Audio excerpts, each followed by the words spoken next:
Hello, and welcome to Team Animation's tutorial, how to spot fake news and stop it from spreading.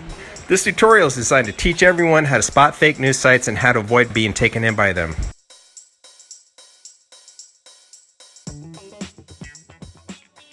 Our founding fathers believed that a free press was an essential part of our democracy. A free press spreads information quickly and helps us form well-educated opinions about what is going on.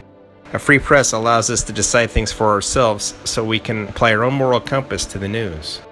The problem with fake news is that it contains false facts about certain events that are happening in real time. When people read fake news, it leads to a lot of confusion and misunderstanding.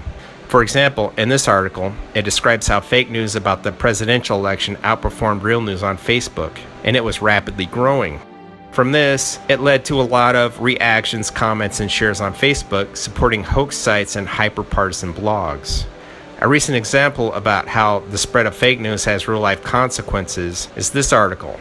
This article explains the story of a man in North Carolina who read false information about a child sex trafficking taking place in a pizzeria in Washington, D.C., and goes with a rifle to save them. Of course, the news turned out to be false, and he turned himself into the police after discovering there were no children in danger.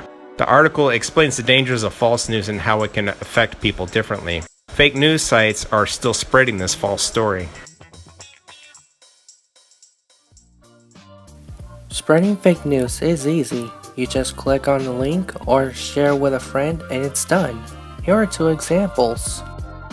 According to journalistresources.org, even though Americans recognize that fake news causes confusion about current events, they continue to circulate it. In 2016, the Pew Research Institute conducted a poll and found that 23% of adults have spread fake news to friends either knowingly or unknowingly. This article discusses the issues of fake news read by students, making them question the validity of news stories containing true facts.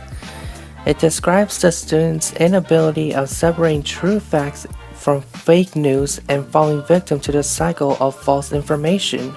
Fake news affects everybody, and we need to know how to recognize the difference between fake news and real news. These are the best ways to identify fake news sites. 1. Consider that sources and sites with strange domain names or names that aren't reputable are probably fake news. 2. Check the URL. If a site has a .com.co or just doesn't look right, it probably isn't. 3. Look for visual clues. If the website looks unprofessional or sketchy, don't believe it. This site looks nothing like the real ABC news site. 4. Get a second opinion. If you are not sure about a story, check it out at a reputable news site such as the New York Times, the Washington Post, Newsweek.com, or Time.com. 5. Consider using a browser plugin. Some examples are BS Detector, Fake News Alert, and This Is Fake. These plugins will tell you whether what you just read is real or not. These plugins are easy to use and easy to install. 6. Consider using a fact-check site like FactCheck, PolitiFact, or Pointer.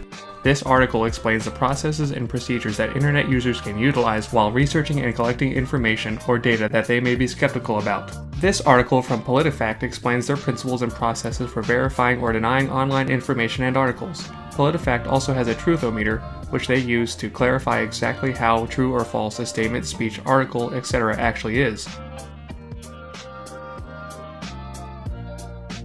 Knowing how to tell real news from fake news is increasingly difficult, but not impossible. This article is about how a 5th grade teacher taught her class how to fact check. As a consequence, they fact checked her for the rest of the year. The easiest way to spread fake news is to click and share. Avoiding fake news sites and fact checking and verifying before sharing is how you can prevent fake news stories from spreading. Thank you for watching our tutorial.